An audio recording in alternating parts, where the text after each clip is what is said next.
On this episode, we discuss Avengers Infinity War.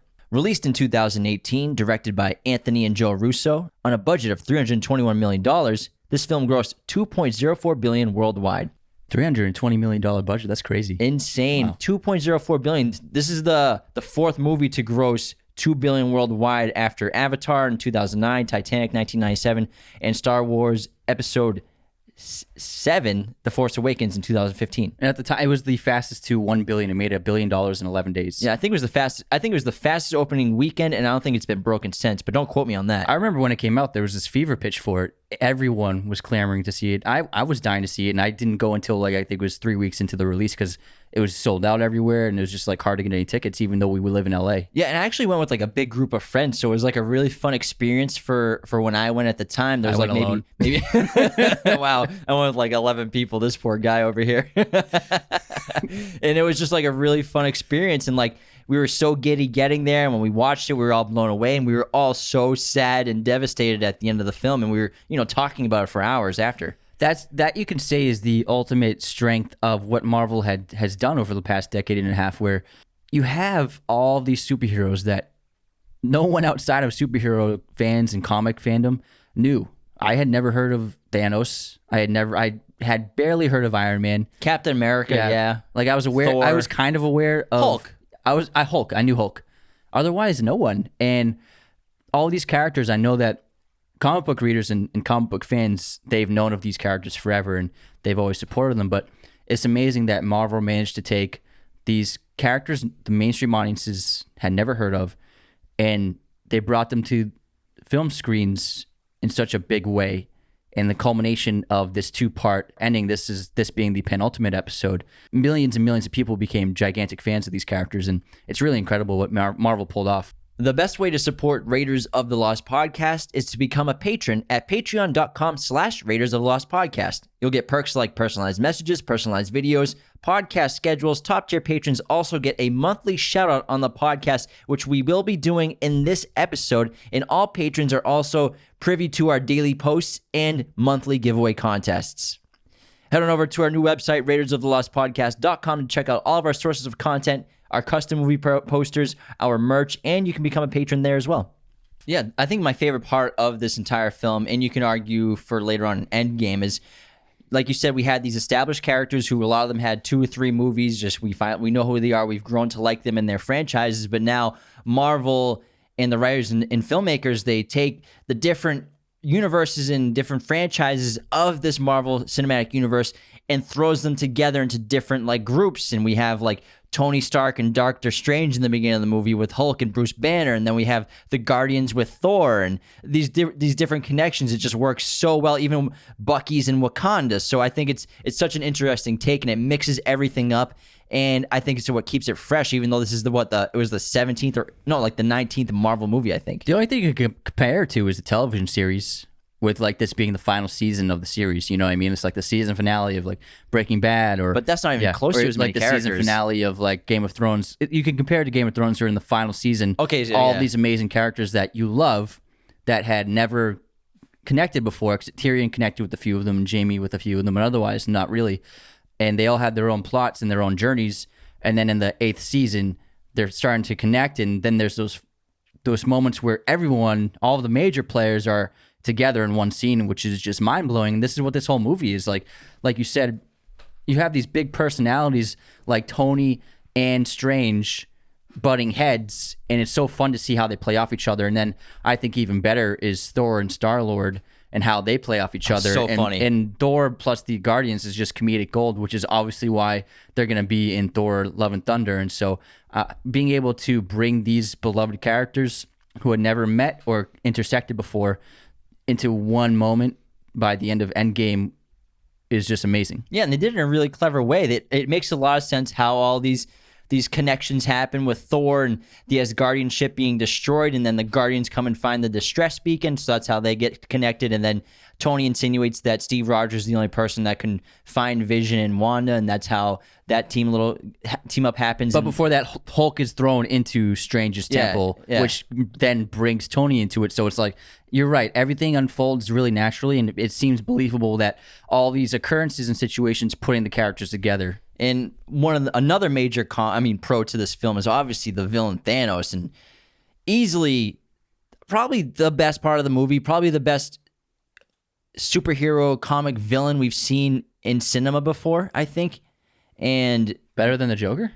I think so. Oh, wow. In terms of the stakes, I mean, I'm not saying that the Joker in The Dark Knight and Heath Ledger's performance isn't the best ever of a villain, but I think just in terms of the villain of the film, Thanos is incredible. He's incredibly fleshed out, and he's arguably the lead character of the movie. I think he has 10 more minutes than anyone else screen time wise. I think Thanos is like 29 minutes of screen time, then Gamora's second with like 19 minutes. So he's in most of the movie. I would say the movie, for the most part, is told through his perspective. So yeah, definitely. For sure. And his character just changes so much from when we first saw him in Avengers and at the end of the movie, and he's just like this grinning, evil, menacing villain, he seems like. With his old weird face. Yeah, and then now he's this tortured soul in a way, and Josh Brolin's performance is incredible. The CGI it's phenomenal. It's almost like you're not watching CGI, and I think it's the best villain Marvel's definitely put on screen. He has clear motivations. Thanos, he has this belief that he's completely justified and destined for this task of eliminating half the life in the universe, because his philosophy is, from the trauma of his past on Titan, his planet that was destroyed from being overpopulated in a way, he thinks that by destroying half the life around the universe, all planets will flourish. He believes in balance. That's his ideology. And there's that great use of the metaphor of the knife with little Gamora. And he says, too much to one side and it tilts over, too much to the other side, it tilts over. But if it's perfectly balanced, then it stays still as it should be. And you can understand his thinking, and you can understand how he believes in justice and fairness. Like when he wants to genocide a planet, he chooses not by class or race or anything. He just, rich and poor alike, everyone, half of them should die. So it's not like he chooses specific people. He believes in fairness. But the problem with this ideology is he has good intentions for what he wants to do, and that is preserving life in the universe. But ultimately, the main problem with that is it's not his choice to make, and it shouldn't be his choice to make. He's not a god. He acts like he's a god, and he thinks of himself as a god, but he has no right to choose who lives and dies. But he thinks he does, and that's his hubris, I think. Yeah, his over arrogance is his major flaw. He believes himself unstoppable. He views himself as a god, even though Loki plays with him at the beginning of the film, saying you'll never be a god. He eventually, in a way, becomes a god. Once he has all the Infinity Stones, he can do anything. He can create life. He can change reality, time. So he technically becomes a god. He thinks that the universe will be grateful for what he wants to do and what his mission is and what his, again, destiny is. And it's not until Endgame that he eventually realizes, well, his past version of himself realizes that once he completes his task, he overestimated the emotional impact, or underestimated the emotional impact of the act of killing half the universe and wiping it out, and how all living creatures who survived that were just imprinted with, they couldn't emotionally move on or accept what happened. He thought they would thrive. So they couldn't thrive because of that. So he didn't calculate that into what could happen. And that eventually motivates him to want to wipe out all life in the universe at Endgame. But I think that Josh Brolin brought a great amount of empathy and vulnerability to the character, especially throwing in the plot with Gamora, because in the comics, he created Gamora in a lab. But in this film, he saved her from her planet when he was carrying out a genocide of killing half the creatures on that planet, and took her in as his adopted daughter. And so he helped raise her in a major way, and it shows that connection that it's the only emotional connection he has to anybody in the entire universe. I know in the comics, doesn't he get the stones for Hela?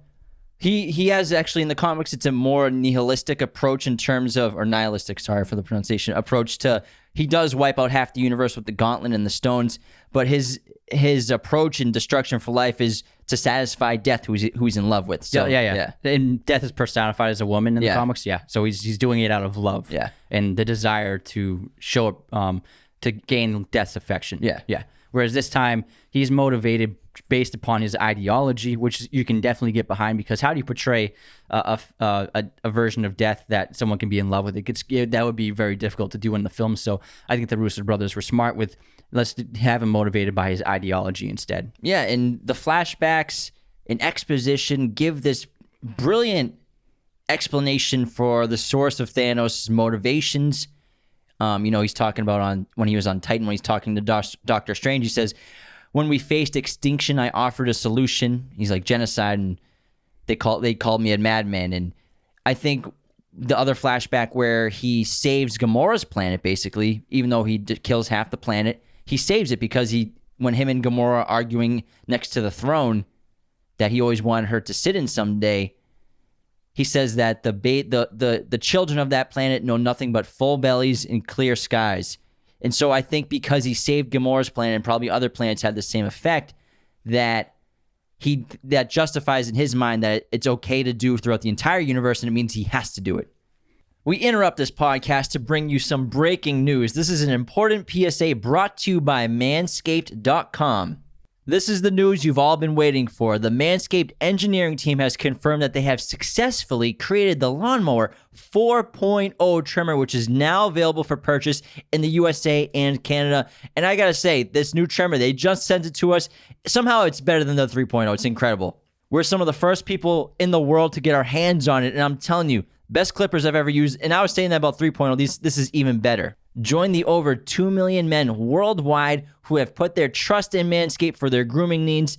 This is an exclusive offer only for our listeners. Use our coupon code Raiders of the Lost at checkout for 20% off and free shipping worldwide. Again, Raiders of the Lost at checkout. Get their colognes, deodorizers. We have everything. Their boxer briefs, the t-shirts. Manscaped is awesome. Check out their new 4.0 trimmer. And everyone who's against him, they're of the opinion that he has no right to this power, because it's not like he was given this power. He stole this power. He stole the rings. He took the rings. So it's an unnatural thing that he's done by taking control of this much power, a power that no being should ever have, for this exact reason. And what Anthony's obviously referring to is the Infinity Stones, and there are 6 of them. There's the Space Stone, which grants the user the ability to travel between places instantaneously. We saw that in Captain America, the first Avenger. That's what Red Skull wanted.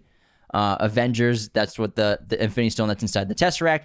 Then we have the Reality Stone, which changes matter into dark matter, grants the user the ability to change reality. That's the Ether, that's in Thor 2. The Power Stone, which was in Guardians of the Galaxy, it grants the user unnaturally powerful strength. It's in the Orb. The Soul Stone, which is revealed in Infinity War, it grants the user the ability to control a person's soul. The Time Stone grants the user the ability to control time, and that's inside the Eye of Agamotto, which is around Doctor Strange's neck in Infinity War. I guarantee that's Christopher Nolan's favorite stone. The Time Stone. And then the Mind Stone, which grants the user the ability to control minds and also intelligence, and that's in Loki's scepter. It's what Tony uses to make Ultron. And so the stones, throughout all these franchises that we've been talking about, these Infinity Stones all crop up in different places, different areas. And it's not until the end of this movie where they're all finally together at the same time. And we even learned more about the Mind Stone in WandaVision, where the Mind Stone was used to help create Wanda's powers when she was experimented on. And the only stone that didn't show up, like you said, was the Soul Stone, which we first saw in Infinity War in this film, because the filmmakers wanted to engage the stone by sacrificing the one thing you love more than anything else. And so it became an emotional journey and an emotional sacrifice to reveal that stone, that the challenge of it. And so they saved it for this movie wisely, I think. Yeah, I think they wanted to. It was also fun for people to guess where it was. Like, some people thought it was on Titan, where Thanos is from, or they thought it was some other planet, or who knew. So I think it was fun for fans to try to guess where it was. And then it was smart to have Gamora be the only character who secretly knew where it was and not how to obtain it, but knew of its existence and where to find it. And it was smart for that's the only way that Thanos, no other being, could have got all 6 without her. And it's hard to believe how normal things are in these latter films, because, like, if you think about just Avengers, the first Avengers, like, there's the alien invasion, but, like, the scope is still tiny in terms of like the galaxy. And now in Endgame and Infinity War, the scope is just the entire universe, and we have these intergalactic beings, and it's become so normal now. And so the size of the MCU just has been compounding, and it's just massive now. And it's incredible how big the scale of these two films is. Yeah, and just quick production value on this film. It's obviously sensational, but I love the cinematography in this movie. It was done by Trent Opolak, and it's tons of handheld shots, makes it seem realistic, and lots of long takes too, which we seldom see in Marvel movies, because we talk about how Marvel movies, they have their quota of shots that they hit. It's pre-directed in a way before they get to set. So I think I think they took artistic liberties with this film, and Trent is a great cinematographer, and he's actually the one who does Neil Blomkamp's film. So he did like District 9 and Chappie in those movies. So I think that he brings a phenomenal aesthetic to this film. They also shot with digital IMAX cameras, so it's probably like the highest quality digital camera that you can film with. I wonder what kind of freaking memory card they use for that. Gigantic. The sensor on that thing must be massive. It's incredible, but that's why it looks so good. Batteries burn out in 3 minutes. But this movie, it gave so much depth to the MCU. It's a film about superheroes, but it's also a film about emotional relationships and family, and that's what we're on through this movie. We're all these relationships that are kind of butting heads or growing or failing. We have characters like Hulk versus Bruce Banner trying to deal with their relationship, and Doctor Strange and Tony. We have Wanda and Vision in their relationship. We have Steve Rogers and Tony in their relationship, Gamora and Peter, Gamora and Thanos, Bucky and Wakanda, Thor with the Guardians. We have the Rocket, Groot, Thor storyline. And so that's what I love about this movie, is we have so many different story arcs and timelines of these emotional situations of these characters who are trying to find a way to save the universe, but they're not working together, which is their biggest weakness. They're all kind of doing their own separate thing on their own separate journeys. And that's what's created so much tension between Tony and Steve Rogers specifically, because Steve wasn't there at the beginning of this film to help Tony, because of basically Steve quit being Captain America, you could say, at the end of Civil War. He didn't want to do it anymore, and that's why he's nowhere to be found in New York at that opening invasion, and that's what causes Tony and him to fight later on, because Steve wasn't there later on in Endgame. And that's why Steve's clothes are so dark, and him, Sam, and Natasha, their clothes are all battered and war-torn, and Steve's even ripped off the emblems off his uniform, so he ripped the star off. And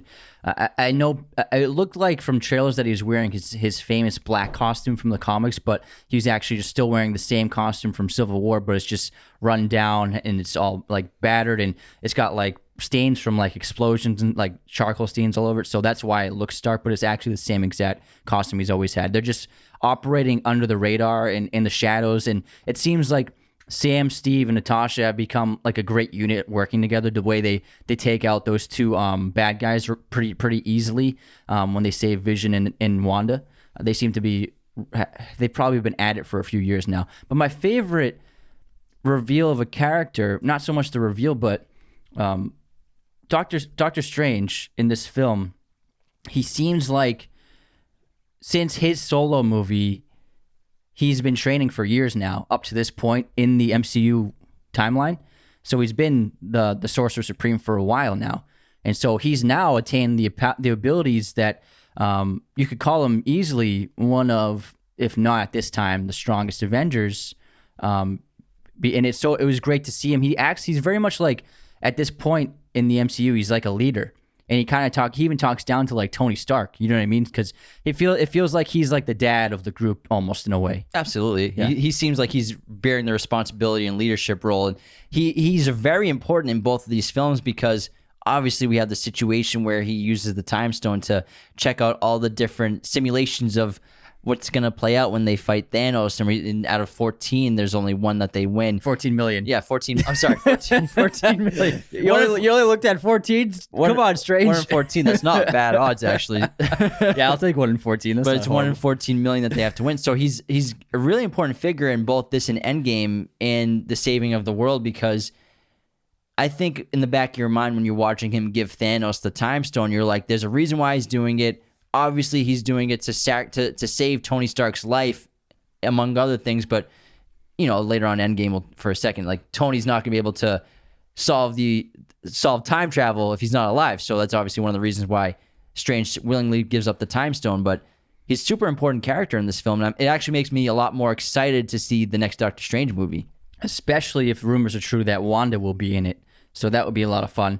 And so obviously you can conclude that 1 in 14 million scenario is the scenario in which they allow Thanos to get the stones. And that's why Strange gives it to him, because in no other reality would they have given him the stone willingly like he did. Yeah, actually, I agree. I think like out of all those 14 million, like 13.99999, all of those, they tried to do it without giving him the stone, maybe. Yeah, and they all failed. And what's really cool about Thanos is that moment right there, how Strange makes the deal to give Thanos the stone to spare Tony. And Thanos, he multiple times in this film, he's a man of his word, because he spares Tony in this situation, and he also spares Thor in exchange for when Loki agrees to give up the Space Stone initially, and he spares Nebula in exchange for Gamora revealing the information about the Soul Stone. And so even though you can call him a murderous psychopath, he does have principle in some regard, and he is a man of his word. Before we continue our conversation, I got to tell you all about movieposters.com, the #1 place to get your posters online today. Use our special coupon code Raiders15 to get 15% off your order today. Movieposters.com has framing, backlighting, any kind of size poster, pretty much any movie imaginable, they got it. They've also teamed up with us to sell our custom-made Raiders of the Lost podcast movie posters. James and I did a spoof of Lethal Weapon. We did a spoof of The Shining, and also our own custom Raiders poster. Head on over to RaidersOfTheLostPodcast.com to check those posters out, along with the rest of our merch. And don't forget to head on over to MoviePosters.com and use our special coupon code Raiders15, again, Raiders15 at MoviePosters.com to get 15% off your order today. Yeah, you can even say that that's why he doesn't kill Peter Quill. He could easily just rip his head off right there if he wants to, after Peter Quill attempts to shoot Gamora. But he is like kind of toying with it and enjoying himself watching Peter Quill to see how far he'll go. But if he's not completely a murderous psychopath, like you said, he has principle. Otherwise, he would just kill everybody. And that's what I love about this movie is Thanos wins. He gets all the stones. He can do anything he wants, and he wins. The Avengers lose. They fail, and that's one of the biggest themes of this movie is failure. All these amazing, mighty Avengers, these humans turned into gods. Obviously, Thor is the only god, pretty much. They fall. Their fall is greater than their rise that we've been watching over the last decade and a half, 2 decades. You know, Iron Man fails to stop Thanos. Star-Lord wakes Thanos up, which causes him to, even though he comes up with that plan, he sabotages it. Gamora fails to prevent Thanos from getting the Soul Stone. Thor fails to kill Thanos by arrogantly not going for the head because he wants to get that line in. Captain America fails. He can't stop Thanos. T'Challa fails. He fails Wakanda. Wanda destroys the Mind Stone but fails to stop Thanos afterwards. Spider-Man falls. Spider-Man fails. Bruce fails because he can't bring the Hulk out ever. Everyone fails in this movie, which is what makes it so emotional and makes us so eager for the sequel. So I think that the characters failing is one of 2 things that Marvel never really did in their movies. And the second one is death.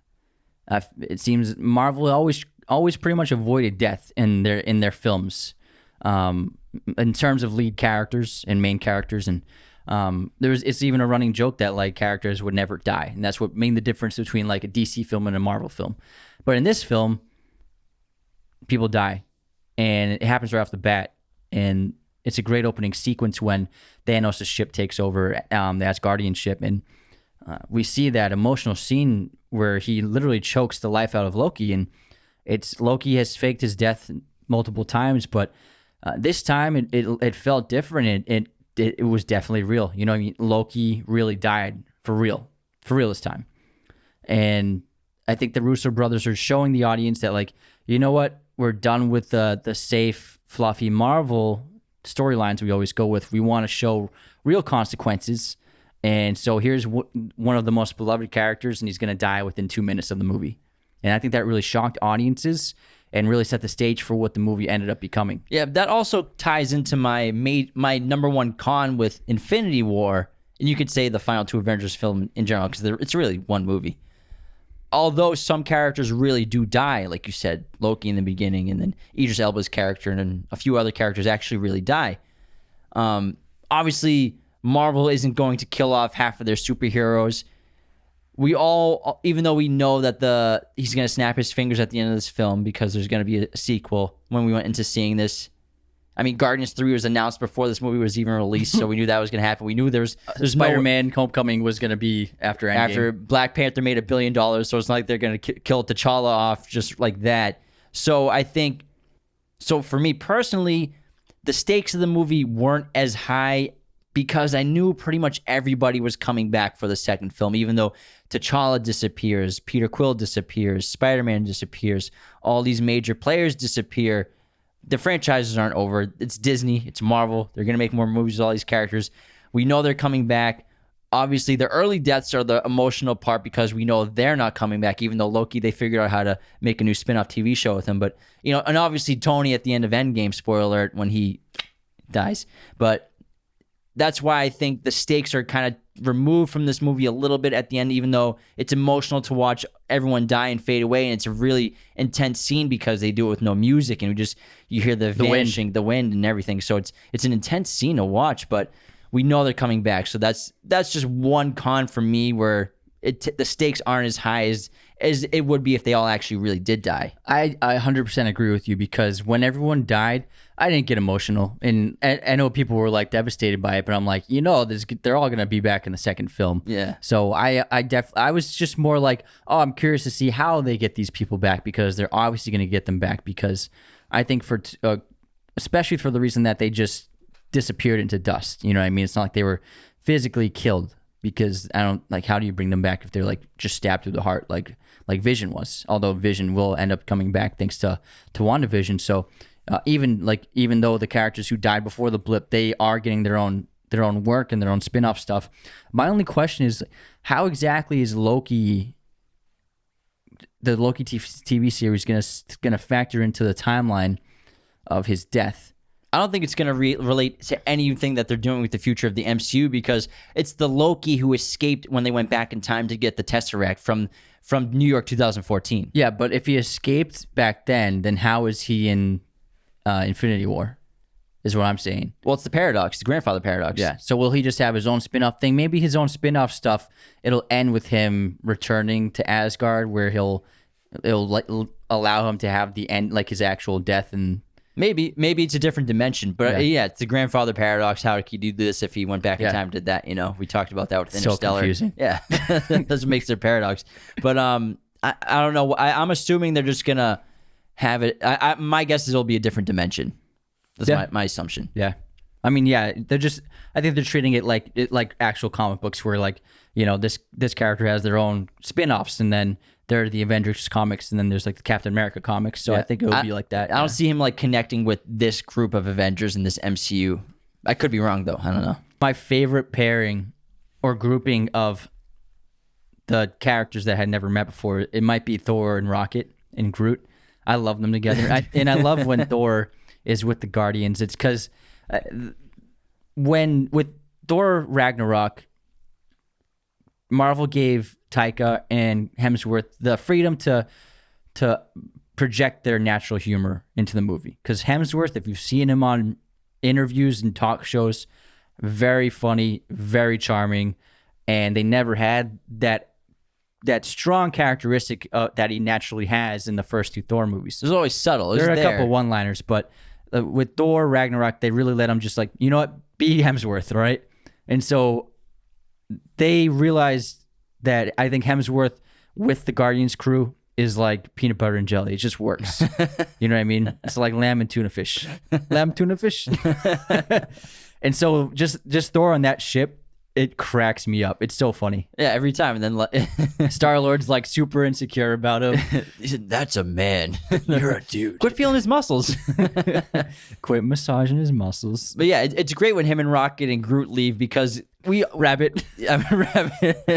Because Rocket and Peter Quill, even though they've made up in the last Guardians movie, they still butt heads constantly. Yeah, they're wise guys. Yeah, and it seems like Rocket can't wait to get away, and he's so consumed with the idea of going to Nidavellir, the planet where all the most awesome, dangerous, monstrous weapons in the universe are made. So he seems like a perfect fit for that crew. And then Groot as a teenager, pimply face playing the video games, is just Angsty. absolutely hysterical in this movie. I love the banter between who's the captain between Rocket and Quill. Well, then that happens at the end of Endgame between Thor and Quill. You're in charge. Oh yeah, you, of you're course, you're in charge. But it's a great dynamic because Groot is so beneficial. It's a great dynamic because it plays into the theme of sacrifice in this movie, where Rocket, Groot, and Thor, they travel to that planet to get the weapon, the Forge axe going. Yeah. And Thor almost sacrifices himself to get the star ignited again. And then Groot sacrifices part of his being to create the axe itself as the handle, because Thor's dying, so he has to sacrifice part of himself to forge and complete the construction of the axe as well. But sacrifice and self-sacrifice is a huge theme in this movie, and all of these characters deal with it at some point. And this film has so many sacrifices. We have Thanos. He must sacrifice Gamora to get the Soul Stone. Tony potentially sacrifices his life with Pepper at the beginning of the film when he gets on that ship, and Peter potentially sacrifices his life when he gets on the ship as well. Star-Lord, he tries to sacrifice Gamora, and you could say that the act of him actually pulling the trigger, in a way, for him emotionally means that he did sacrifice her and kill her in his own mind, even though only bubbles come out. Groot sacrifices part of his body for Thor's axe. T'Challa sacrifices the safety of Wakanda to try and stop Thanos. And then same thing with, similar to Peter, Wanda has to sacrifice Vision in a way. And so even though she destroys Vision by destroying the Mind Stone, even though Thanos reverses time and Vision comes back to life momentarily, same thing with Peter. Emotionally, she still carried out the act of killing the person she loves. So there's a ton of self-sacrifice in this film. People also sacrifice limbs. It's a long-standing tradition for Marvel characters to lose arms. So Groot in this one, right? Yeah, Groot loses his arm, and then also Banner, when he's in the Hulkbuster, he sacrifices one of the arms to kill that demon monster thing. Yeah. And if you look throughout the MCU movies, people are always losing arms. And this is actually a reference to Luke Skywalker getting his arm chopped off by Darth Vader. Yeah, they've been doing it in a lot of movies. Yeah. But I love that connection that Wanda and Peter have, where their plot points are very tied, where they actually have to carry out this kind of pointless sacrifice for their loved one, which ends up not being a true sacrifice. But I can really imagine the emotional toll it takes on both of them. And like I said, even though Peter Quill's bubbles come out and then Vision comes back to life, you can still imagine that they've gone through a lot just to carry out that act and get to the mental capacity to perform it. The filmmakers did such an amazing job with this ensemble. I mean, there's so many characters, but it was a little bit of a bummer to not see Hawkeye in this movie at all. Because he's what, the sixth most important Avenger. So, I mean, he's not the biggest deal, but I think it was surprising that he wasn't in it at all. Although he does have a major role in Endgame, and he's fantastic in that movie. It was kind of like a bummer to see where's Hawkeye during all of this. So otherwise, I mean, how can you juggle all these characters together without? I mean, you only have so much screen time, and I still think they did an amazing job with what they had. I agree. Hawkeye's great, and it's kind of like how Nick Fury's not really in this movie at all. Oh yeah, until you're right. The end credit scene, but that's what's missing. Yeah, we'll get to that in a little bit. But let's have our intermission of Raiders of the Lost podcast, which is brought to you by our sponsor, Manscaped.com. Use our coupon code Raiders of the Lost for 20% off and free shipping at checkout. Our intermission will begin with our movie quote competition, where I say a movie quote, Anthony has to guess it, and vice versa. We'll do the same thing with a movie release here, a movie pop quiz question, and we'll even bring up a top hater of the week. Biggest hater. All right, so I'll go first. This is a movie quote. Hit me. Guess the movie. If you can guess the character, bonus points. Happiness can be found in the darkest of times if one only remembers to turn on the light. It's Dumbledore. What movie? Azkaban. Nice. Good. Yes. Yeah. That was good. No hesitation. I know my HP, kid. Hell yeah. Speaking of, we're definitely doing solo films for all of those because we are massive Harry Potter fans. Dude, the first two words you said, I was like, I heard Dumbledore in my head immediately. All right, here's mine. It was not my intention to do this in front of you. For that, I'm sorry. But you can take my word for it. Your mother had it coming. When you grow up, if you still feel raw about it, I'll be waiting. Kill Bill. Yep. Who said it? Beatrix Kiddo. Hey, you said it name right. Let's go. James has this thing where he often says Beatrix Kiddo. No, I say Beatrix. Beatrix Kiddo. Beatrix. It's just in my brain. It just comes out as Beatrix. It's like mom and her mild dyslexia. It just doesn't work sometimes. But I knew I would get it. In my head, I'm like, what is that movie? It's a good quote, right? Yeah, it's an excellent quote. Yeah. All right. Guess this movie release year. Ferris Bueller's Day Off. What year was it released? 1989. 86. Okay, here's mine. Jurassic Park. What year it came out? Yeah. No. What's the fucking contest? Jesus. It's like how you stall for it. It's like a way to stall to buy yourself time. Yeah. Jurassic Park is definitely 1994. 93. Oh, it's the year before. Very close. God damn it. I'm like, is it try. the same year as Pulp Fiction? Yeah. Damn. All right. Movie pop quiz. Hit me. In Back to the Future, what year does Marty McFly travel back to in time? I can give you multiple choice if you want. I don't want multiple choice. 1958. Nope. What is it? 1955. I knew it was Close. 50s. Close. I've only seen the movie like 3 times, so yeah. I haven't seen it in a while. That's why I was gonna give you the multiple choice. But hey, you're better. Thanks. It's not a compliment. There's a lot of degenerates out there. No offense if you are. Here's my quiz question. What film did Meryl Streep win her first Oscar for? She has 3. What was her first one for? Kramer versus Kramer. Yep. Let's go. Good Let's job. go. Good job. Yeah. Great Did I guess. get all 3? No, you didn't get the second one. Oh, yeah, I got Jurassic Park. I was 1 year off. 2 out of 3. Not bad. Not bad. Beat you. Good job. Thanks, man. Oh, man. Jeez. Sorry, I'm excited. I beat you. You fucking idiot. Way too Next, aggressive. you're going to kick me off the show. I don't need you. I don't need you anymore. I got 2 I out can of host it myself. I got 2 questions right. out of 3. Still a D. 66%. All right, let's do our biggest hater of the week. Let's go. It's actually going to be a recent one. Ooh. Were they drinking lots of haterade? Big time. Right. We actually, I don't know if anyone saw, but we actually got put into one of PewDiePie's most recent YouTube videos. If you don't know who PewDiePie is, he's the biggest YouTuber on the planet. He's got like 109 million subscribers, and he actually made a video reacting to TikTok clips, and we were in the video in the first minute and a half, which is super cool to be in like a huge video like that. It was awesome. And so we posted a video saying that, like, hey, go check out PewDiePie's reaction to our TikTok clip. And then some kid named Tristan wrote, CEOs of reading IMDb trivia pages. That's what I do. I judge and I know things, which he thinks is a cool movie quote. And then, I try to respond politely to people on TikTok. I don't even try to start fights or anything anymore. So I wrote, we produce 2 90-minute episodes of film analysis every week. Feel free to actually check out the podcast. This is just TikTok. And then he wrote, wow, that's like 18,720 hours a year, roughly 2 weeks of crap content.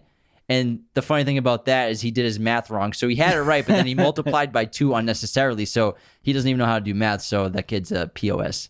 He's double stupid. Yeah. So what happens is a lot of like 99% of people are super positive, but there are these guys on TikTok, and they throw these comments out like saying that like all we do is spew trivia.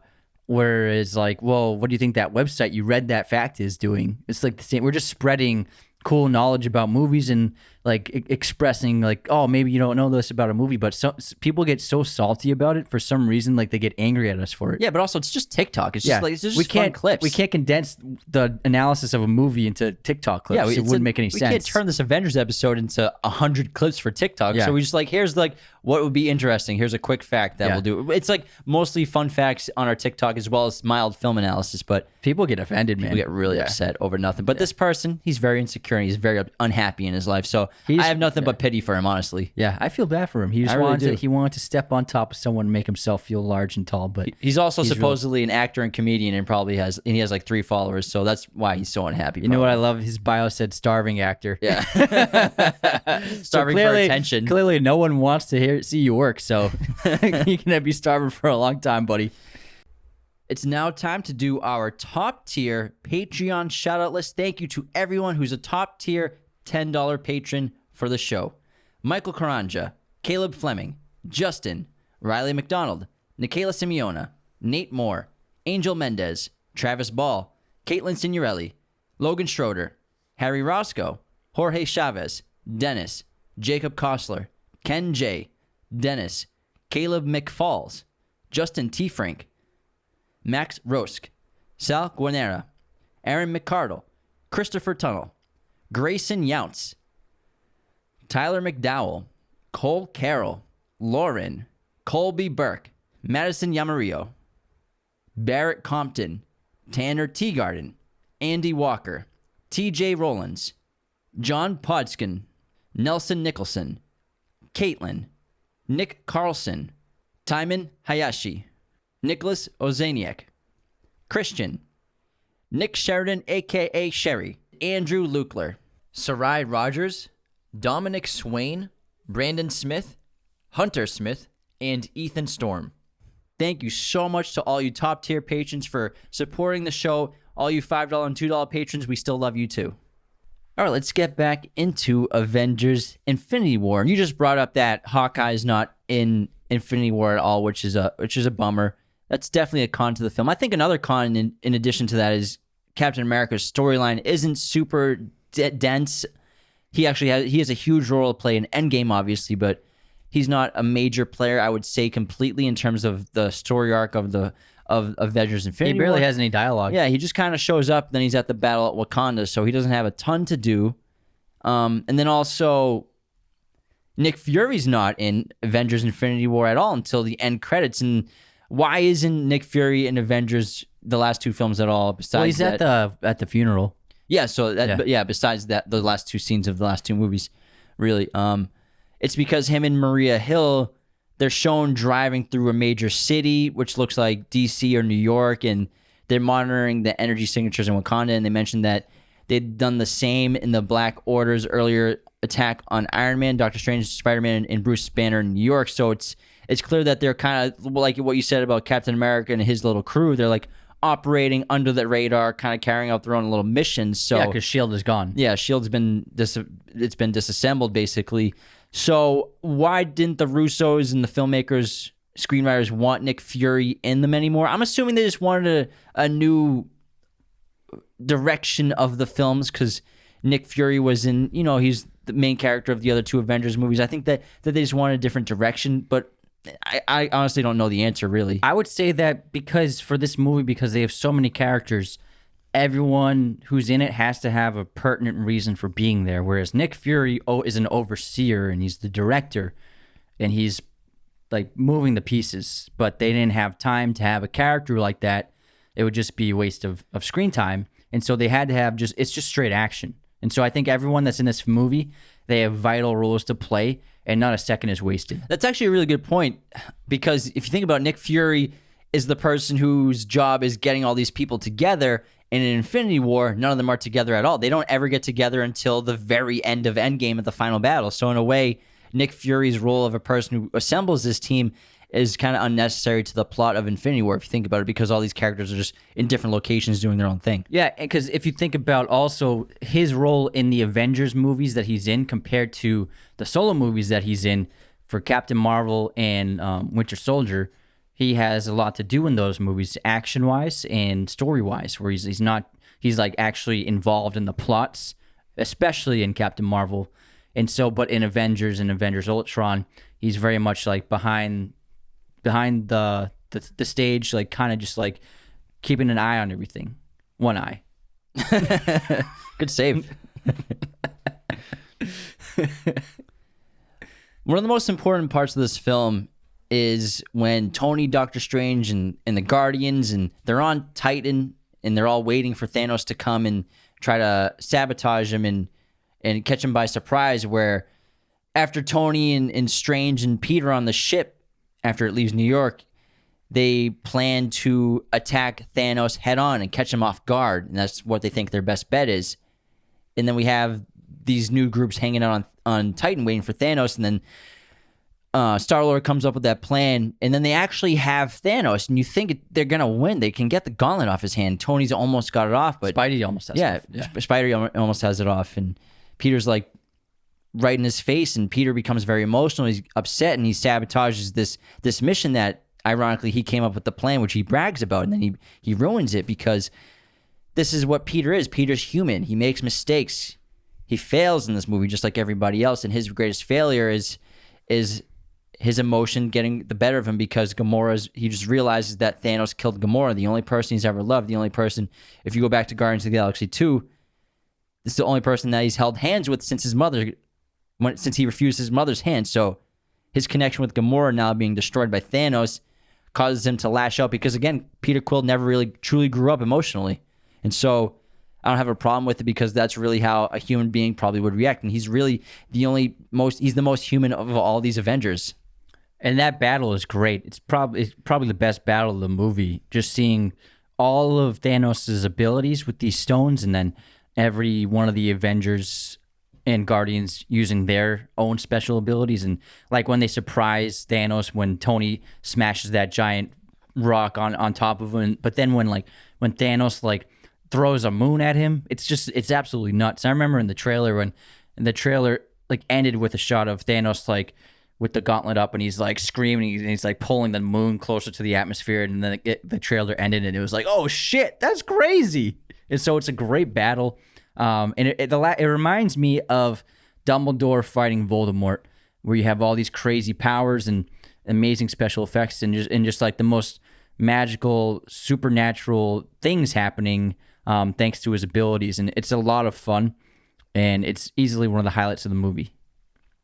But again, I don't think anyone underestimates Thanos, but I think Thanos shows himself to be such an unbeatable force and the ultimate villain, because even with all these amazing Avengers and heroes, they all go up against him together, and he still manages to fight them off time and time again. Well, I think that's the concept in this movie, which I think is what makes it such a smart script and such smart storylines, is the concept of fate versus free will, where all these characters are making these important decisions and these choices that they think are defining their paths. But ironically, none of it matters because they lose to Thanos, and Thanos and fate win. He says, "I am inevitable," and free will doesn't matter because Mr. Anderson. It doesn't matter how hard they fight. It doesn't matter their decisions, their choices. Thanos comes and destroys everything as if they weren't even there. That's how easy it is for him. Obviously, they put up a little bit of a fight, but the fate of Thanos couldn't have been stopped. It couldn't have been stopped by anybody. Even if they were all together, it couldn't have been stopped. So there's a problem I have with this movie in particular, and so that fight on Titan is a reason why. So on the fight in Titan, he uses all these crazy powers to use with the stones, right? But then in Wakanda, when he shows up, I know eventually he wins and he gets the stone, but I just felt that this guy has a bevy of powers and can do so many things with this stones that he does have, the four that he does have. And it was kind of questionable that when he shows up in Wakanda and each hero takes a shot at him, basically, he doesn't kill anyone and he doesn't do any of his crazy powers on them or turn them into anything with the reality stone or whatever. With all of them, I think he just uses the power stone to just push them all away. And so that's a moment in the movie where I was like, okay, this is a little too Marvel-y for me, where he's just it's just equivalent of just him pushing them away. Whereas I thought it was weird that a guy that has these amazing powers, which he showed on Titan, and he showed when he turned Drax and Mantis into those shapes, like the cubes and the ribbon. It kind of took me out of it that he didn't use these crazy powers when the Avengers were attacking him in Wakanda. You know what I mean? Yeah, I think they just wanted to show how powerful he was and just not even using the powers in a way, and that he could have handled them all no problem without the stones. But it also seems that I don't know if I'm right on this, but it always seems that they're trying to prevent him from closing his fist because maybe he has to close his fist with the gauntlet to use the stones in a way. Well, no, but he does use it without his fist closed sometimes too. Well, no, he's able to close his fist on Wakanda. Yeah, but I don't know. I agree that at the same time, but it's also, it's a movie, and I know. I'm just it is I know. I'm just getting. He could have went down there and he could have changed reality. I mean, he could, that's what I'm saying. Like he could have just turned everything to like snow. You know what I mean? Like Wanda included. You know what I mean? Maybe he wanted to show how futile all their powers were compared to him. I think that maybe that's his arrogance of him. He's like, I don't even need the stones to stop all of you. Mm-hmm. I think that's a good point. I think that might be what it is. And I mean, one of the best shots in the whole movie is when Cap is fighting him off, and Thanos is just like got his one hand, and his hand is so big that Cap is like using both his hands on his like thumb and pinky finger because he's just so gigantic. And it's a great shot where Thanos kind of like smirks at Rogers for like showing a great amount of strength and will to fight, and I think he gains Thanos' respect in that moment. You know what I mean? I love that shot of Cap just fighting that hand. Yeah, I agree. It's like how Stark has his respect. He tells them that I hope they remember you, because he respects warriors, and he respects people who fight and don't give up, even though he's a murderous psychopath. Again, he has Tony principles. fought to the end, yeah. And Thanos succeeds, and people fade away when he snaps his fingers. And obviously Thor, when he shows up at Wakanda, it's totally badass, and he has his axe. Yeah. And he's really the only other god on the battlefield. It's Thor and Thanos are really the only gods there. Because remember, the Avengers, it's just a bunch of humans who are pretending to be gods in a way. But you could say Scarlet Witch is godlike. Pretty close, yeah. I think not yet. I think in WandaVision that's when she officially becomes the Scarlet Witch in my mind. Yeah.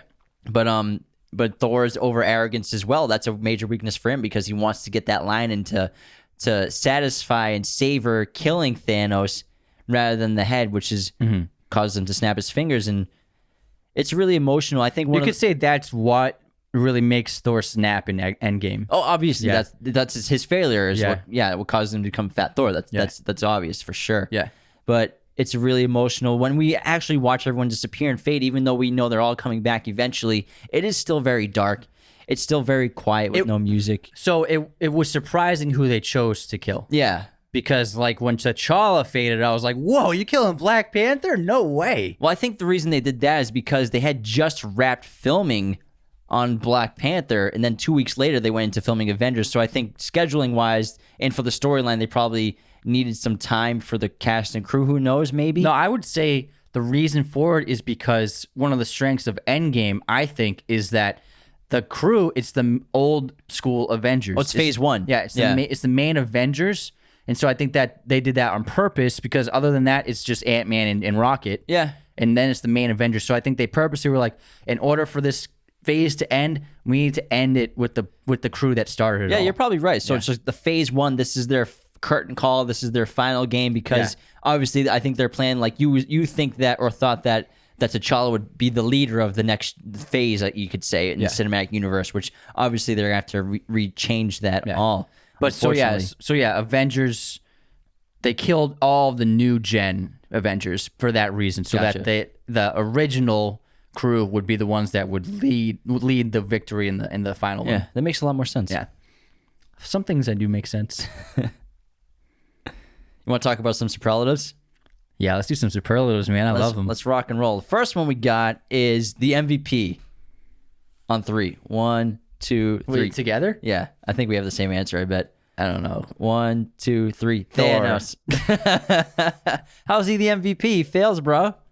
Yeah, but he makes Stormbreaker, and he pretty much saves the day in the Wakanda battle. No, he doesn't. It's all futile. No, but he messes that army up. They're still fighting, but still it's futile. No, I know. Hey, let me say my point. I feel in terms of Thor, he has great moments. He's the funniest part of the movie. He's got all the best lines, and when he shows up with the axe, it's great. And the axe itself gives him so much ability to use his lightning, and I think he just dominates that battle when he arrives. And just that shot where he does manage to basically nearly kill Thanos, which is further than anyone else got. I just think entertainment wise, Thor is the most entertaining Avenger in this movie as a whole from all those reasons. It's a great point. You're right. He is very hysterical. He does have a great arc, but I think that his failure and his arrogance getting in the way of actually killing Thanos at the end, for me, is what not makes him MVP in my eyes. I think Thanos is the MVP because he's a winner. The boy wins. He's like Tom Brady in the Super Bowl. This guy got the Super Bowl. He got the Super Bowl MVP. He went to Disneyland. Yeah, Tom's got more rings, though. Yeah. Well, he's got 6. So, yeah, you're right. Tom has one more. It's pretty funny. Yeah, Thanos wishes he had the amount of jewels that Tom has. They're pretty close. Okay, what's the best scene? I think the best scene is when Thanos sacrifices Gamora because it's the most emotional scene in the entire film. It's what really connects us with Thanos emotionally, and like sort of like you see the humanity that did exist in him somewhere, that there was a part of him that actually loved something, and he actually loved Gamora, even though she doesn't believe it. But I think that's the most powerful scene because of the empathy it brings and the stakes of it, of tossing the only person he loves off that cliff. It also shows you how he'll stop at nothing to achieve his destiny. And it almost in a way makes it inevitable. And also it's when he wakes up in that sort of water, like the soul stone abyss in a way to get the soul stone. It's beautiful cinematography. Even though it's CGI, it's just aesthetically, it's phenomenal. The coloring, the shots they use. And I think that's the most powerful scene in the movie. It is cool to see Red Skull again. And then what's cool about the soul stone water, like that ocean of water, is originally they wrote it as it being the blood of his victims. That's what the water is. It was actually just red blood from all of his victims. But I think Disney was like, hey, that's a little too dark for us. This is the Mouse House.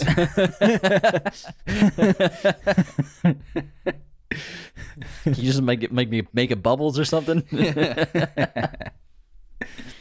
I would say my favorite scene is the fight on Titan. I think it's really great because Thanos has a great entrance, and we get to see him in action, see what he can do, and then watching all of the Avengers, like you have Doctor Strange, Spider-Man, Iron Man, Star-Lord, the Guardians. Like, it's great seeing these characters working together, and I think it's an outstanding cinematic and action-heavy sequence that was super entertaining. Best shot. I would say like the Thanos shot I was just talking about in the Soul Stone Abyss, but also I love the shot when Tony, Doctor Strange, what's his name? I have to get his name right. Doctor Strange bud, what's his name? Wong. I love the shot where Tony, Doctor Strange, and Wong are leaving the temple, and it's like a long take handheld shot following Tony.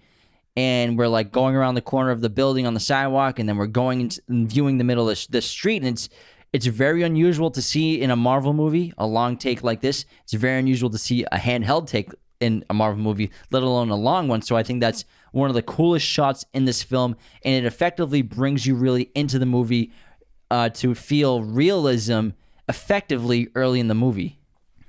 That's a great shot to point out.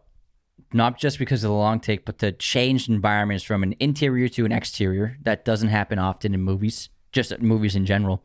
And so, yeah, I think because we've talked about Marvel movies are pre-visualized before filming, so the shots are lined up. They even have these amazing programs where they're able to program and do the mathematics for, like, if we're going to use this mechanical crane, this automated robotic crane, they'll do the math so that they just set up the shot.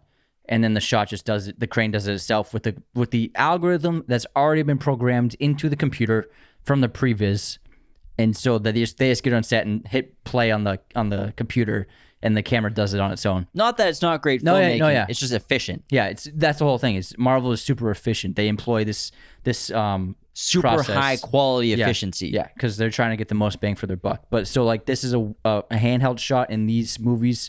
It's very rare, so I think that's a great choice. My favorite shot is when Wanda and Vision are cornered by that pair of villains. The train goes by, and then the bad guys, they see like a figure through the windows of the train. And then when the train passes, she throws her spear across the train station, and then a shadowy figure catches it, and then Captain America just walks forward into the light, and it's like, oh man, it's Best Cap! reveal. Best oh reveal. My God, for sure. The whole theater started screaming when that shot happened. Yeah, I think that's the best shot of the movie.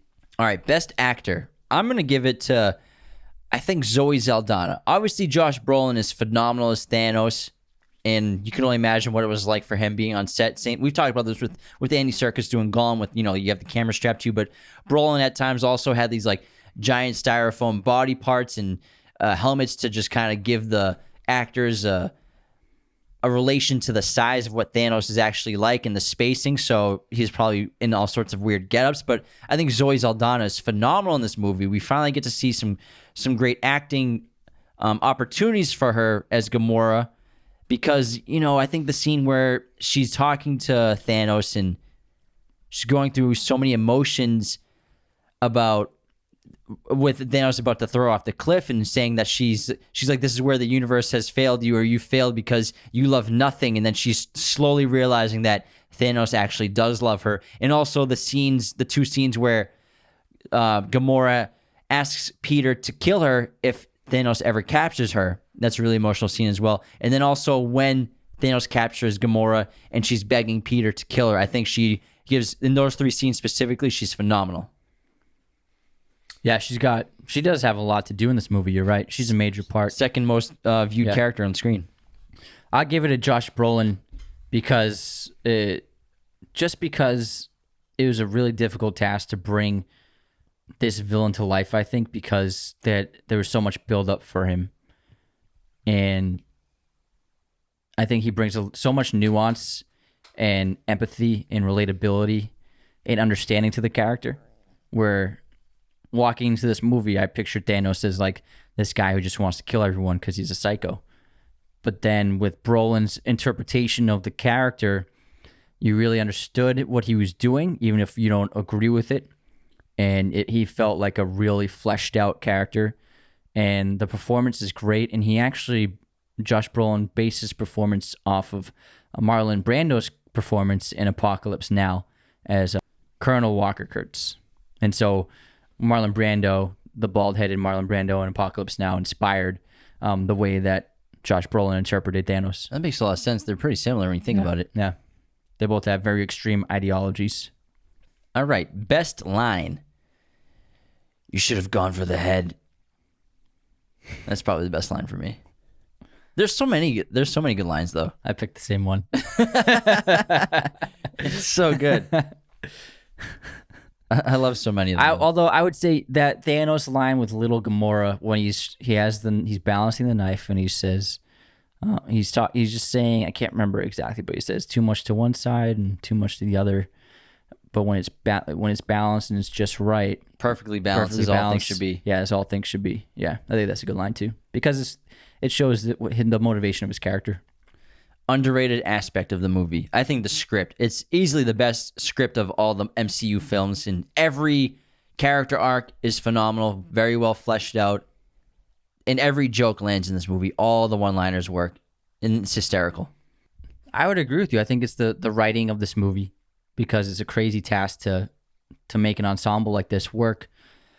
And also things get rolling not just because for no reason. Like things get rolling for specific reasons. Like there's inciting incidents that cause the conflict to happen. And I think that everything flows naturally. It doesn't feel over bloated. It doesn't feel rushed. There isn't a moment wasted. I think that the MCU is just firing on all cylinders. And I think their screenwriters, they did something that seemed impossible. Yeah, and it's a superhero script, but you have in the themes of death, sacrifice, family, fate versus free will, genocide. It's intense. There's so many things that they cover, and they knock it out of the park, obviously. And I remember when the first Avengers came out, people were like, oh, it's an impossible task to make a movie with these few handful of characters. And people were like, oh, Joss Whedon did the impossible. But it's like, now there are 18 lead characters, and it's like... At least. Yeah. It's like 30, yeah, bro. It's like, how do you do that? And so I think that they did something that definitely seemed impossible for sure. Any faults or cons that we haven't already talked about? I would probably just say, I think the biggest con for me, again, is the stakes aren't completely real at the end when everyone disappears, because we know they're all coming back. Obviously, though, Loki's death is real, and that's emotional. Yeah. I have a couple cons. I just thought, I mean, it's super fun, and I mean, how else? They can't waste any time. But I just thought the odds of Thor landing on the Guardians ship, like within 5 seconds of them entering that area, just a little too improbable. And then also the opening sequence when the Asgardian ship is destroyed. They didn't show what happened with the other Asgardians because they weren't killed because Valkyrie shows up. And then also Taika Waititi's character, what's his name? Oh, the rock guy. The rock guy. He's hanging out with Thor, with Fat Thor. And so, yeah, they don't show everyone on the ship. Yeah, so they made it seem like all of the Asgardians were blown up in the ship and none survived because we only see what happens to Thor. And so I was a little confused at Endgame when the rock guy is there hanging out with Thor. I mean, it's funny, but I was like, wait, did he not die on the ship? And then also when Valkyrie shows up at Endgame. Yeah, you're right. I never thought about that. So I was like, oh, wait, whatever happened to Valkyrie? Because if she survived, where is she for the rest of the movie? Yeah. And then how did the rock guy get with Thor? And it's like because Valkyrie's in where are they? Norway, the new Asgard. Yeah. So what's their journey from the ship exploding to Norway? I mean, they don't have to show it, but I was just like, wait, I didn't know they survived the ship explosion. That's a great point. I honestly never thought about that. I just accepted it willingly, like everybody else. I'm sure plenty of people will question it. Yeah, great point. Thanks. Let's do some trivia. Yeah, I love trivia. This is a good one. James Gunn revealed that Groot's final words in Avengers Infinity War, right before he's about to disappear in Rocket Raccoon's arms, when he says, "I am Groot," he's saying, "Dad," as he's reaching for Rocket and fading away. And now I'm crying. Aw. Poor Groot. Tom Holland was not allowed to read the script for this movie since he accidentally revealed too many secrets for Spider-Man Homecoming. Mark Ruffalo also revealed that he was given a fake script by Marvel due to his habit of accidentally spoiling past Marvel movies. He also jokingly claimed that the fake script was better than the real one. The Wakandan war cry, Yibambe, which T'Challa leads his people in, is actually Xhosa, which means is a Xhosa word, which means hold strong. So they're pretty much saying like hold strong, like hold the line, like get ready, basically, is what that means. So in this film, Hulk crashes into Doctor Strange's Sanctum Sanctorum when he reveals that Thanos is coming. But in the comic books, the Silver Surfer is the one who crashes into Doctor Strange's temple and warns of the threat of Thanos. But at the time, Marvel didn't own the rights to Silver Surfer, so they never implemented the Silver Surfer into any of the Marvel movies.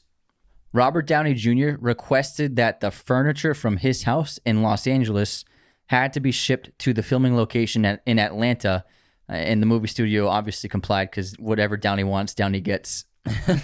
He also negotiated a separate deal than his MCU co-stars. He makes a ton of money compared to everybody else, and he signed on as Tony Stark in all the subsequent Avengers films, but he also, his appearances in Civil War and Spider-Man Homecoming weren't in part of that deal. So he negotiated those, as Robert Downey Jr., not as Iron Man, you can say. And I think he got like $5 million for like a week's work on Spider-Man Homecoming. And I don't even know how much he got for Civil War. It's probably something silly. He probably got $50 million for Civil War. Probably something silly. Yeah. He's made hundreds of millions of dollars from these movies, which is crazy. Hundreds of millions. Oh, so you know that scene when Peter Parker dies from the dust? And it's like, for him, it takes a while. Like, has that moment with Tony Stark, whereas everyone else just dissolves immediately. But the reason for that is that his Spidey sense... super healing. Yeah, the Spidey sense made him aware of what was happening, and also he has accelerated healing, so that prevented him from disintegrating immediately. So anyone who's confused of how Peter and Tony were able to talk for that long is because of Peter's powers. Thanks for tuning into this episode on Avengers Infinity War. We really hope you enjoyed it. Be sure to go to RaidersOfLostPodcast.com, become a patron, check out all of our merch, our movie posters, follow us on Spotify, Apple Podcasts, Google Podcasts, subscribe on YouTube, and thank you so much for tuning in. Thank you for watching Raiders of the Lost podcast. Hit that subscribe button and notification bell. Listen to the audio format of Raiders of the Lost podcast on Spotify, Apple Podcasts, Google Podcasts, and wherever you listen to podcasts. New episodes every Monday and Thursday. Support us on Patreon at patreon.com/Raiders of the Lost podcast.